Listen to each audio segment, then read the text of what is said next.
Неделно издание на вестите во 12:30. Добар ден, започнуваме веднаш по кратката најава.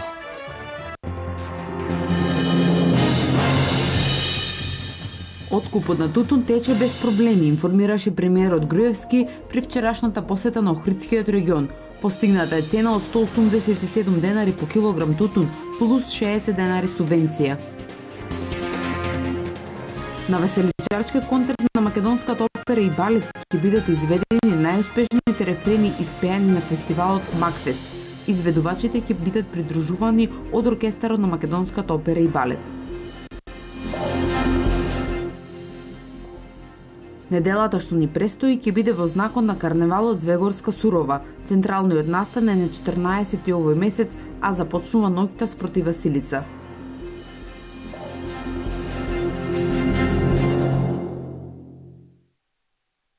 При посетата на Охридскиот регион, премиерот Груевски информираше дека откупот на тутун тече во најдобар ред, а според информациите од терен, постигната реална цена од околу 187 денари плюс 60 денари субвенција по откупен килограм. До сега се откупени околу 8,5 милиони килограми тутун. Оваа година просечната цена на тутунот е за 70 денари повисока од лани. Низ земјава има 152 откупни пунктови. Откупот тече релативно во најдобар ред. Сите откупни предпријатија кои што имаат лиценца за тоа го вршат откупот. Инспекциите се на терен, како што кажав неодамна, државата будно ќе го следи процесот, особено во делот на добивање на реална цена за тутунот и реално вреднување на трудот на тутунопроизводителите. И за сега работите одат во добар правец. Се надевам дека така ќе остане до крај. Ние како влада и како држава воопшто, како служби, до последен ден ќе останеме будни во однос на реалната цена.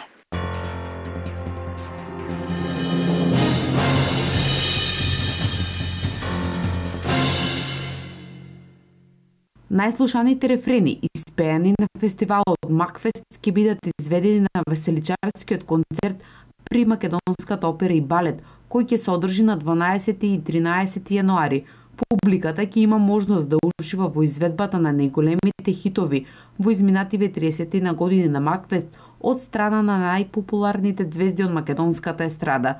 Изведувачите ќе бидат придружувани од оркестарот на македонската опера и балет под диригентската палка на Бисера Чадловска.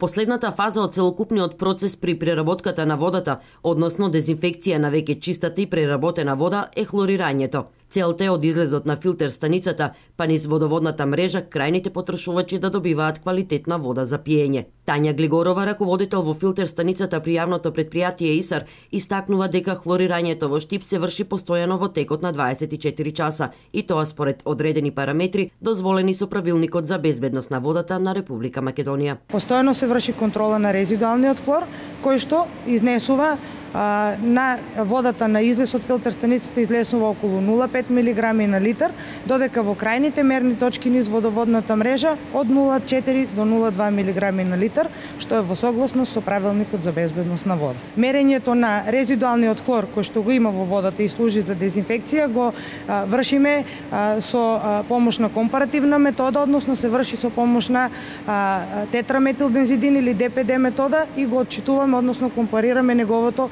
обојување кое е жолто.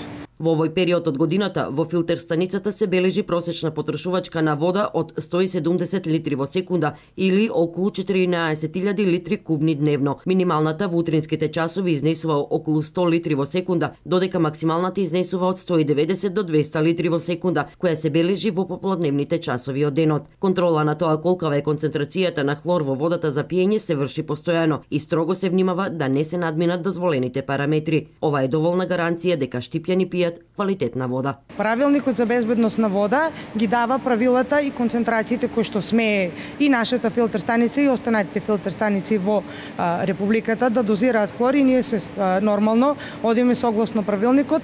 Тие се дозволените граници и на тој начин се контролира дозирањето и количината на хлор во водата за пиење. Тие се дозволените граници и ние мора да се придржуваме до законите и границите.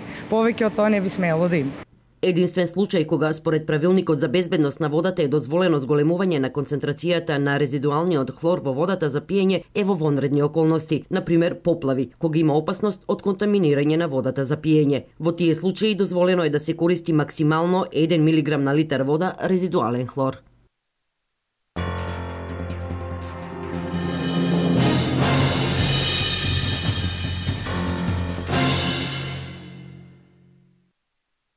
Кога во семејството таткото е единствен кој заработува некоја пара и притоа е лице со лесна попреченост, мајката е со нарушено здравје и невработена, синот е 8 годишен, а ќерката 5 годишна, и живеат во полусрушена трошна куќа, која во секој момент може целосно да падне и да ги загрози нивните животи, тогаш станува јасно зошто нивниот проблем им тежи како планина. И дека несреќата никогаш не доаѓа сама, зборува трагедијата која им се случи на Трендафилови пред Нова година, кога во урнатина на дел од куќата загина нивниот 2-годишен син. Очајот во ова семејство одамна е вгнездет, а во овие зимски денови добива на тежина бидејќи 4 члена немаат ниту пари да се стоплат, ниту можат асално да ги нахранат двете преостанати малолетни деца. Па во овој момент навеќе се ни прехранбени нешто кебиња, кој што има креветни треба, кој што може како може тоа да помогне. Куќата до старата куќа е во добра состојба, 2 собички, без купател сме. После, кога се деси на оваа несреќа, ние бевме кај татко ми, тамо да ги измијам децата. И кога се вративме, ни се деси оваа трагедија. Па јас верувам, па како е Господ, никој не е. Да се помоли што може и да се изгради нешто до куќата. Било што купатела, соба, потребни се апарати за домаќинството и Трендафилови немаат приклучок на вода, немаат струја, немаат дрва за огрев, а за кујна со садопер, електричен шпорет, бољар, кревети и друга покукнина и да не зборуваме. Затоа во апелот за помош по крепарични средства тие бараат се што може да им се најде за во домот или продукти за прехранување.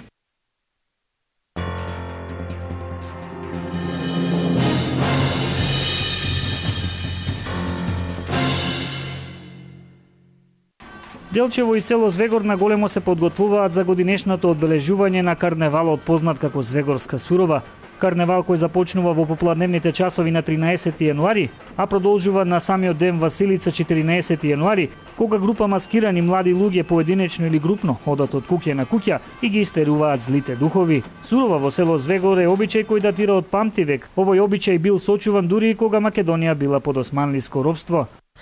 И кога Звегор било потполно исламизирано, значи при крајот на 19 век, и тогаш нашите христијани ја прославувале Сурова, бидејќи живееле во колиби околу селото, во планината, и тие ќе се приберат тогаш, и цела планина ечела од суроваскарите, од нивните извици, од звонењето на звонците. Инаку организаторите на годинешното издание на Звегорска сурова маските ги подготвуваат во текот на целата година. Изработката на маските се почнува пред време, да се припрема. Секој суроваскар си знае која маска ќе носи. Во текот на изминатата година си ја подготвува маската. Целта е да се одбрани невестата до целта каде што е предвидена и на крајот на суровата се открива невестата, да се види кој е невестата цело време што секој ја следи. Оваа година имаме тим направено од помлади луѓе што сакаме да внесеме некои новости за разлика од претходните години, што значи се повеќе и повеќе учествуваат млади луѓе, но и постари, така да очекуваме да имаме доста маски оваа година. Инаку самиот настан Звегорска сурова е театар во мало, настан кој кулминира со откривање на ликот на невестата. Тоа е, суровата е еден театар, како што рековме, хумор, сатира. Тука можете и некои глумци да купат трикови. Па, кога го завршиме крајот, се збираме сите накуп и еднаш хора правиме на завршетокот на куќата ја истеруваме невестата и правиме круг со играње, пак ја носиме невестата кај чешмата да растуриме да се види која невеста бил. Годинова манифестацијата Звегорска сурова е поддржана од општина Делчево, а на крајот на овогодинешната манифестација ќе биде избран новиот кум и старек за наредната година.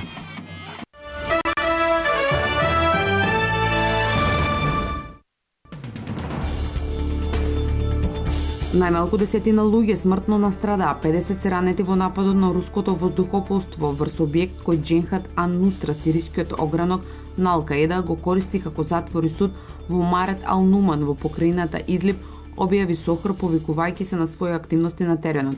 Меѓу жртвите веројатно има затвореници и чувари, а можеби и цивили, бидејќи објектот се наоѓа покрај посетен пазар, наведува директорот на обсерваторијата Рами Абдел Рахман.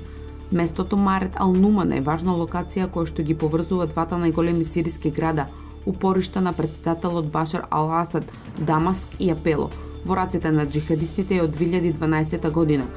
Во одделен извештај Сохор објави дека жени и деца загинале во североисточна Сирија, кога американски борбени авиони нападнале позиции за кои верувале дека се на екстремната сунитска организација Исламска држава. Според извештајот, нападот се случил во селото Коземах, кој се наоѓа на периферијата од Рака, главниот град на така наречената калифат на џихадистите во истоимената североисточна покрајна. Абдел Рахман прецизираше дека во овој напад се убиени 8 деца и 3 жени.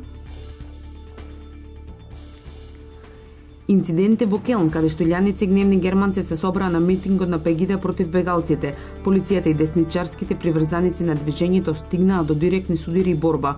Униформираните користеа солзавеци, водени топови против жестоките демонстранти за да ги растераат, пренесоа АФП и BBC. Митингот беше свикан не како политички настан, туку како протест против неактивноста на политичарите, против бранот сексуални напади на невини германки од страна на бегалци во новогодишната ноќ, барајќи протерување поддржувачите на ксенофобичното движење Пегида вееа знамени и плакати со пароли како "Силување бегалци не се пожелни, одете си". Демонстрантите се свртеа сериозно против канцеларката Ангела Меркел, обвинувајќи дека одобрила бегалците да шикуваат по Германија преку својата либерална позиција кон бегалците од воените конфликти. Меркел стана закана за нашата земја. Меркел мора да си оди, рече член на Пегида кон толпата која го повтори повикот. Според билансот, 20 полицајци се повредени за време на немирите што избувнаа за време и по демонстрациите на движењето Пегида и Келн против десните, пренесоа РИА Новости. Според информациите на весникот, меѓу напаѓачите биле околу 600 десничарски екстремисти кои пристигнале во саботата во Келн со воз. Околу 450 од нив, придружувани од полицијата, се качени на воз за Дортмунд. Ситуацијата на централната станица во Келн веќе е под контрола. Таму патрулираат околу 300 полицајци. Муслиманка која носи хиџаб беше избркана од предизборната кампања на Доналд Трамп со полициска придружба, иако не рекла ни збор. 56 годишната Роуз Хамид беше облечена со маичка со надпис "Селам доаѓа со мир", но седна блиску напред зад претседателскиот кандидат на САД Трамп. Според CNN, скандалот избувнал во градот Рок Хил во државата Јужна Каролина. Хамид застанала зад милиардерот додека тој говорел и немаше како да не се влезе во видното поле на присутните. Во овој момент Трамп објаснувал дека бегалците од Сирија се поврзани со Исламска држава. Иако Хамид стоеше тивко, придружувачите на републиканецот почнаа да го скандираат неговото име и да викаат по Хамид и Мартин Розенбелт, човекот кој застанал до неа, и двајцата впечатливо стоеле додека сите седеле на трибината. На крајот двајцата биле изведени со полиција. Во тоа време публиката врескаше по нив: "Излегувај", според зборовите на Хамид. Еден човек дури испискал: "Ти имаш бомба". Советот за американски и исламски односи и исламска адвокатска група побара извинување од штабот на Трамп. За сега оттаму не излегле со официјално соопштение. И без тоа, контроверзијниот бизнисмен си навлече бројни критики кон крајот на минатата година, кога изјави дека ако стане претседател на САД, ќе забрани на муслиманите да влезат во земјата.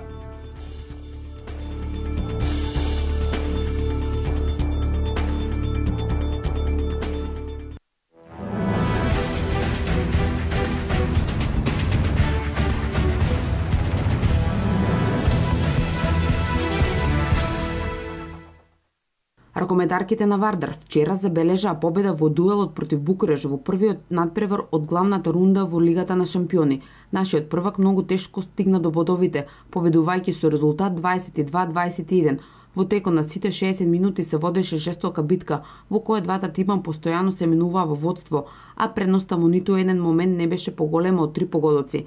Нашите шампионки во првиот дел имаа предност од 11-8, но ја загубија. На пауза си заминаа со изравнет резултат 11-11. Серијата на романките продолжи во вториот дел и тие поведоа со 13-11. Потоа следуваше изравнување, пошто со 4-0 серија и водство од 21-19 не му дозволи на противникот да постигне гол цели 10 минути. Во финишот драматично, но сепак нервите беа на наша страна, победувајќи со 1 разлика. Неефикасна во нашиот тим беше Лекич со 5 погодоци, додека Лејно имаше 11 одбрани. Со оваа победа Вардар изби на третото место во групата со бод помалку од Будучност и Гер. Следниот меч нашите шампионки го играат во Подгорица.